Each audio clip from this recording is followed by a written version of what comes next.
Well, good morning once again. I am Kenny Polcari, your host of the party, and today is Wednesday, March 22nd, 2023, and here's what you need to know. Yes, Janet Yellen comes out and tells everybody to calm down. It's all good. And so it was a risk-on day again for stocks. Regional banks surging after the beating that they've taken. Growth outpacing value, suggesting that investors are getting much more comfortable. And oil rallies after Russia cuts production and the Saudis threaten to cut production at the next meeting, which is on April 3rd. Gold backs off after we saw that banking crisis surge, taking gold all the way up to 2031. And what are we having for dinner tonight? Well, we're having the Pasta Cecce beans. Delish. Okay, so stocks continued to march higher on Tuesday as the Fed lockdown began, right? Janet Yellen telling the American Bankers Association that the Fed has taken the proper steps to calm the markets and assuage any fear that the recent upheaval will lead to a full-blown crisis, and that the U.S. banking system is strong and the public should have confidence in the banking system. She also went on to say that she and they are considering how to ensure all deposits across the board at every bank in the country all the time. A feat that would be very, very, very expensive, and one that I think they already did, whether they meant it or not, when they backstopped Silicon Valley and Signature Bank and First Republic. They made it very clear that they stand ready to prevent depositor losses, at least for now. Now, do I expect that to remain in the future? Honestly, no, but right now, absolutely. By the end of the day, the Dow had gained 316 points or 1%. The S&P up 51 points or 1.3%. The NASDAQ ahead by 185 points or 1.6%. The Russell gained 32 points or 1.8%. And the transports added 230 points or 1.6%. Eco data showed us that the Philly Fed survey was fairly weak at negative 12.8, while existing home sales shot higher, up 14.5% versus the expected rise of 5%. This as prices for existing homes are coming down a bit, and 30-year money has also come in a bit, currently at about 6.35% to 6.5%, depending on your credit score, and that is down from more than 7% only 3 weeks ago. Now, what is amazing is that the 30-year rates are still high versus what they've been, but the truth is, they are really in the normal range relative to the long term, right? Today's eco data is all about the FOMC, period, the end. And then, so at 2 o'clock, we're going to get that. We're going to find out what happened. Goldman, of course, will know before anyone else because they get the nod ahead of the 2 p.m. hour, so they can position themselves for when the news hits the tape. But we can all pretend that doesn't happen, but let's move on. Remember, it is all about the messaging and the dot plot today. How will JJ deliver the message? And will investors and traders and algos believe him? Listen, focusing on inflation should be the mandate. And he has made it clear that is the mandate. It's the circus that's trying to take over the narrative. Yesterday, both Lonnie Musk and Billy Ackman, two of the wealthiest people in the world, calling out the Fed to cut rates by 50 basis points, saying that's all it's going to take to restore confidence and bullishness to the markets. And I say, are you kidding me? Two of the wealthiest guys in the world, unaffected by how inflation is killing the majority of the country, are now giving the Fed direction on how to combat inflation. I mean, it's comical. You got to laugh. At some point, you just got to laugh. And the dot plot, well, Vegas odds have the Fed revising the dot plot higher.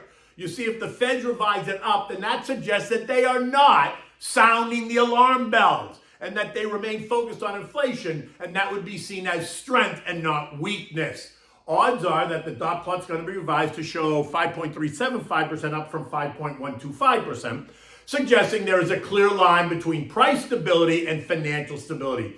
Note what Christine Lagarde did, right? President of ECB. What did she do last week? She moved rates by 50 basis points in the middle of that crisis, telling the markets to stop whining. She had made it clear months ago, and she followed through on that clarity, right? She made it clear she was going to raise rates, and she followed through, period, the end. As I mentioned at the top of the show, stocks climb, bonds tumble. all as the coordinated actions by the central banks around the world help to resolve the most recent bank turmoil, leaving investors and traders assured that the battle is about inflation, even as so many warn of the growing risk of recession. Right? If they think to it, look, there is no risk of recession. It's already here. We've already entered it. It's a 21st century rolling recession, not hitting the whole economy at once, but hitting sector by sector, which is why the paparazzi refuse to see it. If the Fed hikes by 25 basis points today, then that brings the terminal range up to 4.75, 5%, a level that they identified months ago as the possible terminal rate. Now, remember, it was only 3 weeks ago when JJ was on Capitol Hill and his Humphrey Hawkins testimony telling lawmakers in both houses that he needs to remain open, fluid, and aggressive, and that we could see a 6% terminal rate if the data doesn't respond. Now, if you look, you're going to see that the macro data has not changed significantly since then. The only thing that changed was the collapse of Silicon Valley Bank, ignited by a few of the flamethrowers in what they would like you to believe was directly tied to Fed policy, while I think it was due to complete mismanagement at the C-suite and an overly inappropriate exposure to long-dated, unhedged bond portfolios that did not reflect their bank demographic. And to add salt to the wound, what did we find out this morning? We learned that this bank also made $219 million worth of loans to the insiders last quarter, more than tripling the value of loans to insiders year over year. And there was a record amount of dollar loans to insiders going back 20 years. Again, management at SVB apparently lacked any knowledge of how to run a bank while also living under a rock because they had no idea that the Fed was raising rates, while they whined that it happened so abruptly. And I say this because how can anybody say that the Fed changes were a surprise or abrupt? Can you honestly tell me that they were unclear in their messaging? Can you honestly tell me that they hadn't identified the path forward? Can you honestly tell me that they didn't telegraph their concern about how transitory inflation became embedded inflation, requiring more aggressive action? We heard it from nearly every single FOMC member, and every one of them was singing the same song. I guess what I'm saying is, it wasn't unclear at all. Now, I think it goes up from here anyway, right? Because I don't believe 5% is the terminal rate. I continue to believe that it is somewhere between 5.5% and 6%. And that's also been telegraphed very loudly, right? We've heard it from nearly every FOMC member.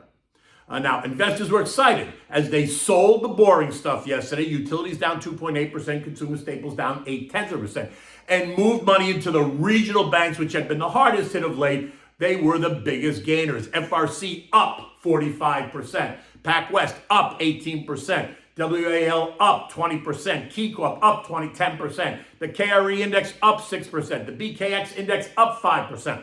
Away from that, energy was the winner. The XLE up 3%, financials, consumer discretionary up better than 2.5%. And as you might expect, as the market rallies, investors continue to look for opportunities in oversold sectors. So artificial intelligence up 1.5, metals and miners up 1.5, aerospace and defense up 0.8, airlines up 3%, disruptive tech up 4%, exploration and production of energy up 3.5%. The growth trade, SPYG, is far outperforming the value trade, SPYV, for the year. It's up 6.3% versus 1.9%, and this suggests that investors are getting more comfortable with the narrative and, in fact, are supportive of it. The S&P is just 40 points away from where it was on March 3rd, while the NASDAQ has regained all of the losses suffered since the Silicon Valley implosion. This morning, U.S. futures are up. Dow futures are up 20, the S&P is up 1, the NASDAQ down 14, and the Russell is up 3 as the clock ticks. Oil shot higher again on Tuesday. It was up $1.80 or 2.8% as they tell us that the banking fears subside. I say the rise in oil is not a banking crisis issue. It's just noise. Because you see, when the bank crisis hit, they turned it into a collapse in demand for energy because the global economy was going to go off the rails, and they turned it into less availability of capital from banks because of the crisis and blah, blah, blah. That was not the story. Building inventories, rising output, new opportunities for drilling here in the United States, rising Russian output, and a weakening China demand story all played a role in suggesting weaker prices. And then suddenly, when they take it down 18%, suddenly the Saudis wake up and say, oh, no. We might have to cut production at our next meeting in 2 weeks. Our sweet spot for oil is $80 a barrel, not $60. And then we got some industry reports suggesting that inventories fell versus the expectation, as well as news from Russia that they were cutting production. And boom, up it goes. It closed last night at $69.50 a barrel, up $5 or 8% off the lows seen last week. This morning we get another industry report, the API, and that showed a surprise inventory build, and bam, down it goes. Not much, only 30 cents, but that's going to be the narrative today, how inventories are rising, and that must mean something. Gold, which traded all the way up to 2031 in the immediate aftermath of the Silicon Valley and Credit Suisse debacles, has also now come back to earth as the crisis subsides, closing last night at 1958. This morning, gold is holding steady at 1962 as it awaits the 2 p.m. announcement.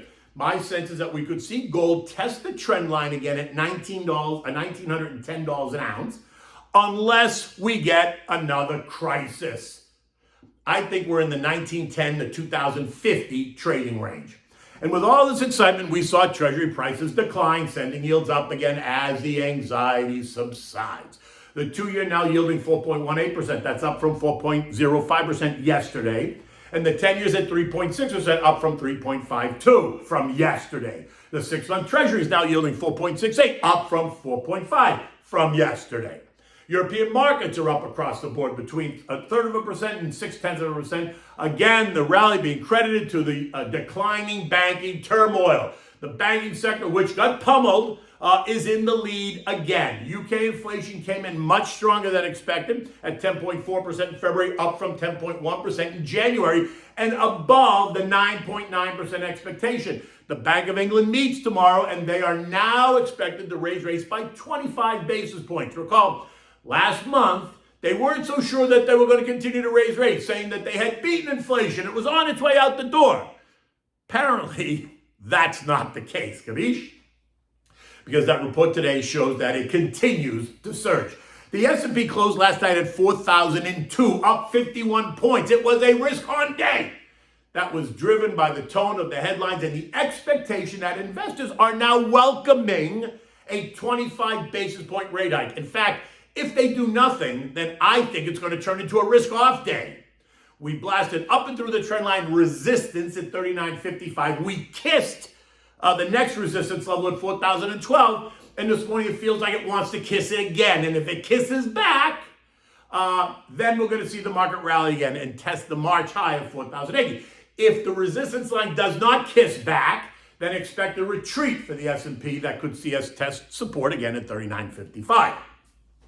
Much is going to depend on investor reaction to the Fed. And remember, everybody will hear what they want to hear. So when someone says, oh, look, the sun is out, someone else says, oh, yeah, but look at those clouds way over there. So ask yourself, will it be sunny today or will it be cloudy today? Okay, so now, what are we having for dinner? Oh, this is such a simple, and it's an Italian staple. Pasta Cecce beans. It's a feel-good meal, warms your belly, it fills you up if you're hungry, so make sure you have plenty because leftovers are delicious. You need extra virgin olive oil, you need celery, diced onion, diced carrots, you need 4 cloves of garlic chopped up, you need 2 16-ounce cans of chickpeas, right, Cecce beans drained, but don't rinse them. You need chicken stock, you need 1 cup of canned plum tomatoes, hand crushed. You need a Parmigiana cheese rind. You need 1/2 pound of small shell pasta or ditalini or elbows, and you need salt and pepper to taste. So now heat a large, heavy pot to medium-low, right, with extra virgin olive oil, and saute the onions, celery, carrots, and the garlic until they're very soft, right? So put it on medium, just don't burn it. Now, after about 10 to 15 minutes, now add the tomatoes, add the chickpeas, add the Parmigiana rind, add the chicken stock, and bring it to a boil. Once it's boiling, they'll lower the heat to simmer and let it simmer for about 15 minutes or so. Now, now you want to take you want to crush some of the chickpeas by smashing them against the side of the pot with a wooden spoon, or you can use an immersion blender, but don't blend them all. Just blend some. Leave some beans and some crushed, right? Now, at this point, now you want to add the pasta and cook it till it's al dente, keeping an eye on the pot, stirring very frequently to avoid sticking. Now look, the pasta is going to absorb all the liquid, so you're going to have to either add water or some more stock as needed to keep it moist. The final consistency is absolutely your call. If you want it soupy, then add more stock. If you want it more thick, then add less stock. In any event, if you have leftovers, you're going to have to add more stock the next day, because when it sits in the fridge overnight, the pasta just sucks up the sauce. So the next day anyway, you're going to have to add a little bit more stock. Once the pasta has reached al dente, turn off the heat, taste test it, adjust with salt and pepper to taste. Now, serve this with toasted Italian garlic bread. Offer plenty of grated cheese, Parmigiana cheese. Offer plenty of that on the table. And then drizzle the best extra virgin olive oil you have. Just drizzle a little bit on each bowl as you serve it. Just so there's a little bit there, and then everyone mixes it in, and they add the cheese, and they mix that in, then they grab the garlic bread, and they dip it, and then they eat it. Oh my God, it is so delicious. In any event, I would serve this, or I would have a white wine with this dish, not a heavy red. If you want a red, go with something light.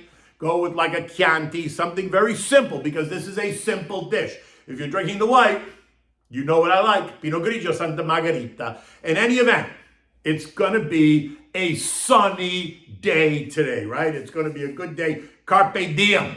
Until tomorrow, take good care.